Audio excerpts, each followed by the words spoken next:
The bus was the kind of vehicle that looked retired long before it ever stopped driving. Its shocks were shot, its upholstery smelled like raincoats left too long in a basement, and every pothole rattled the windows like loose teeth. There were only 3 passengers, which made the silence louder. Tim, sitting up front, finally broke it. He always did. "I've been in college 11 years, he said, his voice cracking like the bus's frame. "I'm 29 and still haven't graduated. Every time I think I'm done, they add another requirement. I'm basically a professional freshman." He stared at the seat in front of him. "My stepdad loves that too. He's a lawyer. Big house, golf trips. The guy practically has a PhD in being smug. I hate him. I'm jealous of him, and I'll say it out loud. He's the son my mom always wanted, even if technically he's her husband." Raphael, slouched 2 rows back in a jacket that probably cost more than the bus, let out a theatrical sigh. "At least you had college." "I dropped out after 2 years, tried the stock market, because who doesn't want to make $1 million from their laptop? Lost everything I put in. Now I stock shelves at night for a boss who tells me to face the soup cans forward like it's the Holy Grail. I should be in a penthouse, not doing this." From the back row, a blond man in a suit that hadn't been pressed since the Obama administration flicked ash out the cracked window. He looked 40 but carried himself like 60. "You two ever sell health insurance?" he asked. "Try smiling while you ruin people's lives one deductible at a time. 20 years of that. I got plaques for being the best liar in the building. Now I can't even lie to myself about what I want. I don't know if I want to keep living, start over, or just stop everything." The bus downshifted with a groan. The trees opened onto a clearing where a crooked wooden sign swayed in the wind. "Camp Pampered. Leave your worries behind." It looked cheerful in the way a clown does when you've seen too many horror movies. 2 counselors in matching polos and aprons waved from the gravel. Their smiles were so wide they looked painful. "Welcome, welcome," sang one. "I'm Marcy. This is Jess. Orientation awaits." They were led into a cabin that smelled of sawdust and detergent. Racks of clothing hung against the walls, pastel shorts, shirts stitched with ducks, bonnets, bibs. Tim's face lit up like he'd found treasure. Raphael scowled as though fashion itself had betrayed him. Pete rubbed his forehead. "You'll find your names on your pegs," Jess chirped. Tim's set was baby blue with a duck. He stroked it like it was a medal. Raphael's was cream and peach, stylish even here. Pete's was slate with a bib that read, "Hello Camper" in bubble letters. "This is a cult," Pete muttered. "No cults," Marcy corrected with a grin. "Just consent. You signed up for a stress inversion program. Leave the armor behind." Pete stared at the bib, unsure if he wanted to laugh or walk out. Instead, he put it on. The welcome circle was held in a skylit room filled with beanbags. A whiteboard listed their day's journey. They went around the circle. A paralegal admitted she cried in her car. A warehouse worker confessed he hadn't slept properly in months. Tim said, "I just want to know what finishing something feels like."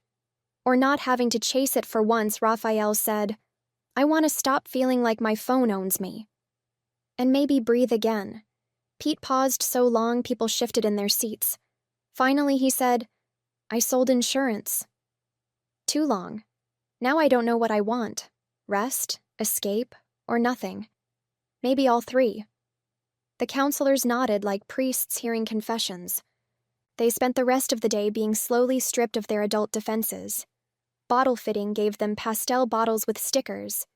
Tim's had a duck, Raphael's a crown, Pete's a lightning bolt. He nearly laughed at that, though it came out strangled. Gentle games involved building block towers and letting them collapse. Tim clapped like a child at recess. Raphael made a perfect color gradient and sneered when people admired it. Pete muttered about spiritual demolition, but when his tower toppled, he laughed against his will. Lunch came with trays of stew and bread, but no cups, only bottles. Tim guzzled happily. Raphael rolled his eyes but drained his. Pete glared at his bottle, then drank. "Not bad," he said reluctantly. and felt everyone staring. Rest hour meant lying under blankets patterned with clouds. Tim snored softly. Raphael lay rigid as a statue. Pete tried to stay awake but slipped under for 15 minutes and woke furious at how good it felt. Creative Hour gave them crayons and a prompt. Draw your map of escape. Tim drew a library and colored it red. Raphael sketched a city skyline with an X on a rooftop. Pete stared at his blank sheet a long time before drawing his driveway at dusk, the house glowing inside, himself stuck out in the car. He folded the page before anyone could see. Outdoor play was an obstacle course of fabric tunnels and balance beams. Tim shouted encouragement through the mesh, grinning. Raphael pretended boredom but secretly enjoyed himself. Pete crossed the beams stiffly, then laughed when he reached the end, startled by the sound. By quiet time, the sky was pink and the lake silver. They sat on the dock with their bottles. I thought I'd hate this, Raphael admitted. You do hate this, Pete said. I hate that I don't, Raphael corrected. Tim swirled his bottle. I wish my stepdad could see this. He wouldn't get it. He'd say I was wasting time. But this feels better than any dinner at his table. Pete didn't answer, but something in him shifted uneasily. Dinner was hearty stew, followed by reflection cards. Tim wrote, I put down panic. I picked up blocks. Tomorrow I can finish one thing. Raphael wrote. I put down my phone. I picked up air. Tomorrow I cannot know what comes next. Pete wrote, I put down selling. I picked up sleep. Tomorrow? I don't know yet. The sleeping cabin had log walls and 10 oversized cribs lined in neat rows. The bedding was patterned with ducks and stars.